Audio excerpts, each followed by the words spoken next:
দেশের যে বর্তমান পরিস্থিতি, পটিয়ার মধ্যে একটা 7 বছরের সন্তান অপহরণ করার পরে আপনার ওই বাচ্চাকে মেরে ফেলা হলো।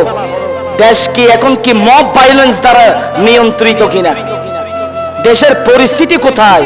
এরকম হলে তো ঘর থেকে মানুষ বাহির হওয়ার সে সামর্থ্য হারিয়ে ফেলবে।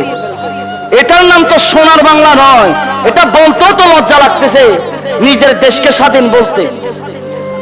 একটা বাঘ আর একটা বাঘের কাছে নিরাপদ, একটা সিংহ আর একটা সিংহর কাছে নিরাপদ, কিন্তু একটা মানুষের কাছে নিরাপদ নয়। আল্লাহ রাসূল বলছে, যার হাত এবং মুখ দিয়ে অপর মুসলমান রেহাই পাইলে সে মুসলমানই নয়।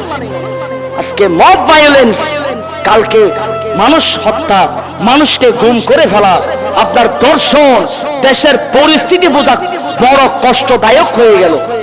তো আমরা কি মানুষ তো দুই মুঠো ভাতকে বাঁচার জন্য স্বাধীন সোনার বাংলাদেশে নিজের মতামত ব্যক্ত করার জন্য তো স্বাধীন সোনার বাংলা।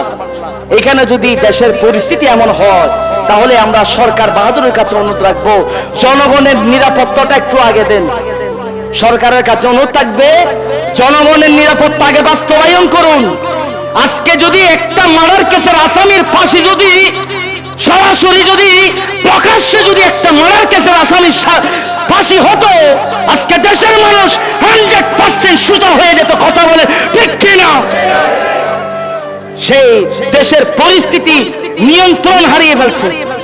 আজকে যুবক আজকে এমন এডিক্টেডে পরিণত হলো, আপনার চুন থেকে পান ঘুষলেই এক বন্ধু আরেক বন্ধুকে মেরে ফেলছে।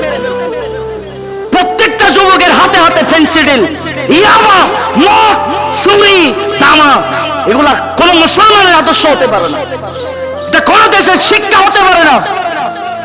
সংসদে যারা বসেন তাদের কাছে অনুরোধ রাখবো, আপনারা 20 কোটি মানুষের মাথার মগজ ব্রেন নিয়ে সেই জায়গায় বসেন। আজকে মব ভায়োলেন্স হচ্ছে, আপনারা সেখান থেকে প্রতিবাদ নেই কেন?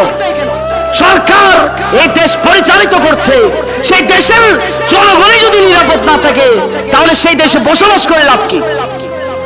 তো আমাদের প্রশাসন ভাই থেকে শুরু করে সরকার মহোদয়ের কাছে অনুরোধ বিনোদ করছি, যারা দেশের স্বাধীনতা রক্ষা করতে পারবে না, দেশের জনগণের জন্য তারা মব ভায়োলেন্স সৃষ্টি করে, তাদেরকে কাঠগড়ায় ফাঁসির কাস্টে ঝুলানো হোক। কথা বলেন ঠিক কিনা?